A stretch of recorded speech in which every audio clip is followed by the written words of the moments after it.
Korban AD mengaku berupaya menolak namun tidak secara terang-terangan. Hal ini karena ia tetap membutuhkan pekerjaan dan masa kontrak yang akan segera habis di perusahaan tempatnya bekerja. Ayo kapan jalan, kapan ketemu gitu, kapan jalan bareng berdua gitu. Jadi aku di situ selalu alasan karena di sisi lain juga saya butuh pekerjaan ya.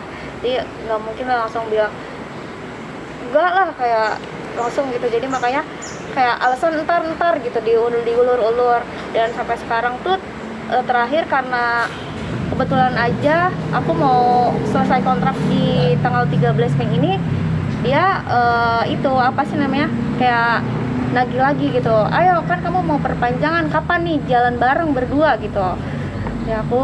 Aku kan lama-lama di sini ya udah, jadi aku tegasin lagi bahwa aku tuh nggak bisa jalan berdua bareng karena aku juga punya cowok.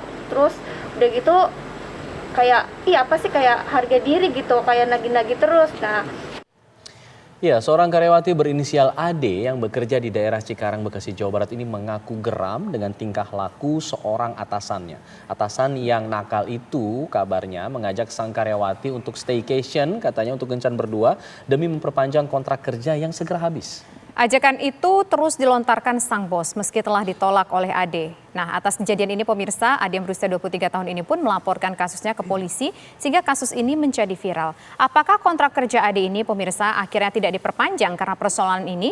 Lalu apakah ajakan bos nakal ini sudah masuk ke ranah pidana pelecehan seksual? Untuk membahasnya telah bergabung bersama kami ada psikolog forensik. Di sini ada Bang Reza Indragiri Amril. Selamat sore Bang Reza, terima kasih sudah hadir. Waalaikumsalam warahmatullahi wabarakatuh. Kemudian juga ada kuasa hukum Ade, yaitu ada Pak Wahyu, kemudian juga ada Wakil Ketua Lembaga Perlindungan Saksi dan Korban LPSK Bapak Meneger Nasution, dan juga ada pakar hukum pidana di sini bergabung bersama kami ada Prof Muzakir. Nah, pertama saya ingin menuju kepada kuasa hukum dulu. Pak Wahyu bersama Mbak Ade saat ini sudah terlihat di layar. Apa yang dilakukan oleh terduga pelaku yang menurut Anda merupakan pelaku pelecehan seksual ini kepada klien Anda, Pak Wahyu?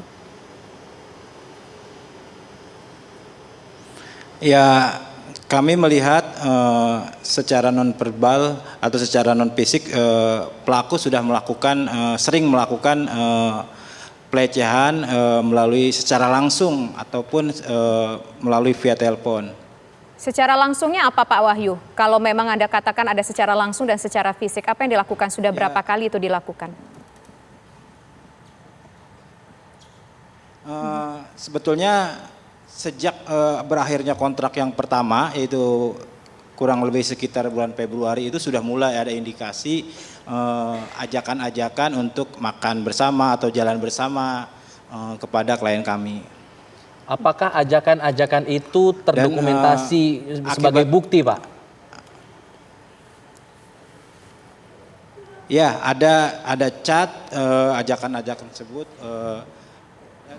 Tapi sebagian besar memang melalui via telepon dan ajakan langsung. Ya, sekarang kami ingin ke Mbak Ade. Mbak Ade, selamat sore. Mbak Ade, kita ingin tahu, tadi kan kuasa hukum Mbak Ade mengatakan ada pelecehan secara langsung. Nah, pelecehan secara langsungnya apa? Mungkin selain chat itu apa yang bisa Mbak Ade sampaikan, apa yang Mbak Ade alami selama beberapa waktu belakangan ini oleh atasan Mbak Ade? ya yang saya alami itu kalau di tempat kerja di perusahaan itu kan saya sering bertemu ya dengan atasan tersebut. Kalau lagi jalan kadang suka noel di tangan lah gitu, kayak modus-modusnya maaf ya kepegang kayak gitu, modusnya kayak gitu. Terus tangannya lembut sekali kayak gitu. Kan saya juga kan dalam hati apa sih gitu ya. Di situ saya langsung kayak rendah banget gitu, dipegang-pegang gitu kan saya juga nggak mau sebenarnya kayak gitu. Tadi dikatakan bahwa upaya pelecehan ini sudah dilakukan berulang kali oleh yang bersangkutan. Kenapa kemudian Mbak Ade baru memutuskan untuk melaporkannya sekarang?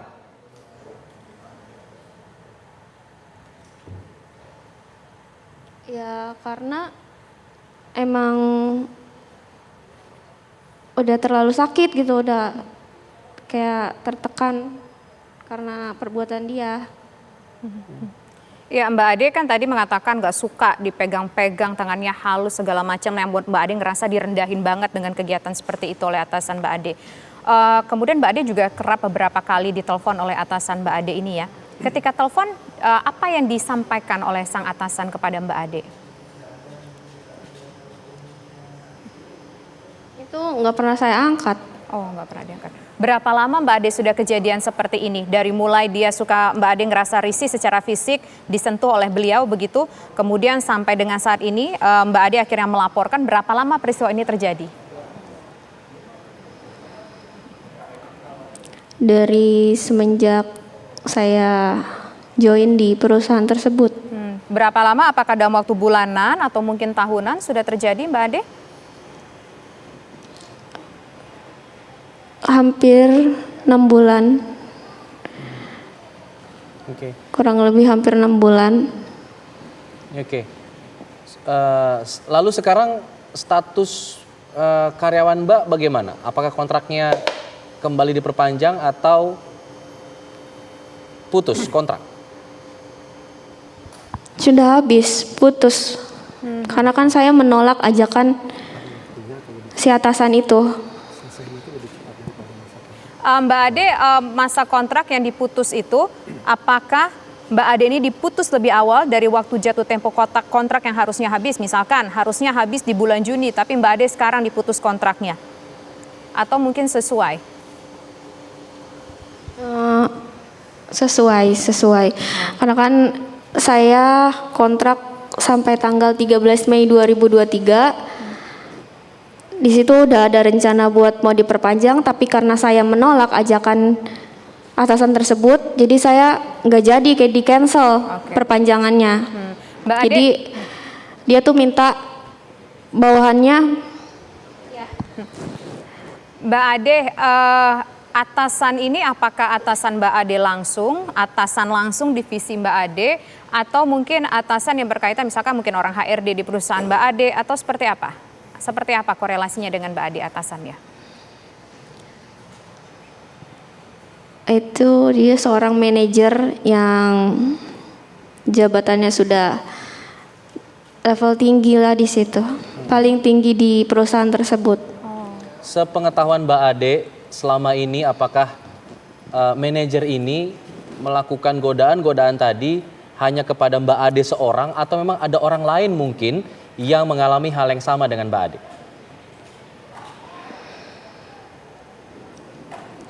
Mungkin ada sih sebagian beberapa yang di modus-modusin seperti saya, cuman yang lain itu nggak pada berani buat lapor, buat speak up kayak gini. Makanya saya wakilin buat berani buat speak up di sini, biar kedepannya nggak ada lagi yang mau di modus-modusin kayak gitu. Oke, baik. Nah sekarang kita ingin ke kuasa hukum lagi, Pak Wahyu. Sekarang sudah sejauh apa proses hukum untuk peristiwa ini ataupun permasalahan yang dianggap sebuah pelecehan ini? Ya, kami sudah melakukan pelaporan per tanggal 6 kemarin. Ada surat panggilan, rencananya kita besok akan kembali panggilan di kepolisian dan juga di DP 3A. Oke. Kita pun sudah melakukan pelaporan secara online ke LPSK. Tinggal tindak lanjutnya kita menunggu. Pak Wahyu, ada bukti-bukti apa saja sih yang disertakan oleh pelapor ini? Apakah termasuk ada saksi-saksi yang mungkin akan bisa menguatkan pernyataan dari Ade ini? Ya, sejauh ini kami ada bukti-bukti chat yang sebagai bukti petunjuk ke sana.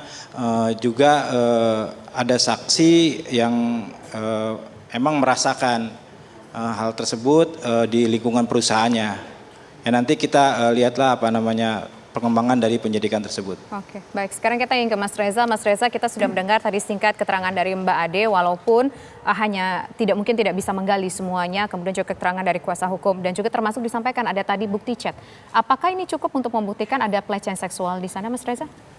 Proses hukum sudah barang tentu bekerja dengan azas pembuktian, termasuk kasus pidana kekerasan seksual. Apakah dalam kasus ini sudah sungguh-sungguh terjadi pelecehan seksual ataukah sebatas klaim, itu otoritas penegakan hukum yang memastikan. Saya menawarkan sebuah formula yang mengkombinasikan antara riset psikologi forensik dengan peraturan perundang-undangan yang kita punya. Dengan formula semacam ini, tentu saja harapannya ini bisa membantu otoritas penegakan hukum untuk secara sistematis menemukan ada tidaknya, terpenuhi atau tidaknya pelecehan seksual dalam kasus semacam ini. Pertama, karena pelecehan seksual non-fisik di Indonesia merupakan delik aduan, maka sudah barang tentu otoritas penegakan hukum harus bisa memastikan aduan itu ada. Bukti aduan apa? Biasanya berupa laporan di kepolisian. Itu pertama. Kalau unsur yang pertama ini sudah terpenuhi, masuk ke yang kedua. Apakah yang kemudian menjadi sasaran serangan adalah seksualitas atau yang lain? Misalnya, apakah ini perendahan terhadap seks, atau perendahan terhadap fisik secara umum, atau perendahan terhadap suku, terhadap agama, dan seterusnya. Sudah barang tentu kalau ini merupakan pelecehan seksual, maka sasaran penyerangannya adalah seksualitas. Itu yang kedua.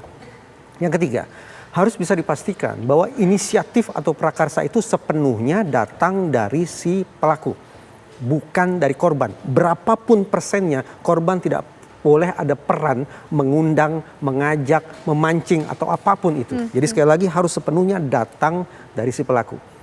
Tiga hal ini sifatnya mutlak dan sekuensial, artinya harus berurutan. Berlanjut ke unsur keempat dan kelima. Catatan, 4 dan 5 dan atau. Ya. Yang keempat apa? Efek subjektif. Apakah si korban merasa tidak bahagia, tersakiti, terhina, tersinggung, takut, marah, ataupun perasaan-perasaan negatif lainnya. Dan atau efek yang sifatnya objektif. Dampak atau resiko yang dialami oleh korban ketika keinginan pelaku tidak terpenuhi. Misalnya, kalau kita bicara pelecehan seksual di tempat kerja, berarti dampak objektifnya adalah bagaimana kemudian korban tidak lagi bisa bekerja dikarenakan tidak memenuhi keinginan si pelaku. Nah, sekali lagi, unsur keempat dan kelima hubungannya adalah dan atau. Nah, kalau kemudian 5 hal ini terpenuhi, maka hitung-hitungan di atas kertas, otoritas penegakan hukum akan teryakinkan bahwa sudah sungguh-sungguh terjadi pelecehan seksual. Tapi sebaliknya, kalau ada unsur yang tidak terpenuhi, terutama unsur 1, 2, 3, 4, dan atau 5, maka ya barangkali perlu adanya penguatan dari sisi pembuktian agar korban siapapun itu bisa terjamin hak-haknya. Oke, penguatan dari sisi pembuktian tadi, saya ingin coba tanyakan ke Prof. Muzakir, apakah dari yang kita obrolkan tadi, diskusi yang tadi kita dengarkan sama-sama, dan juga bukti yang tadi juga sudah dilampirkan oleh pihak kuasa hukum dan AD, apakah cukup kuat untuk kemudian dilanjutkan ke ranah pidana? Prof. Muzakir dijawab setelah jeda, kami kembali sesaat lagi.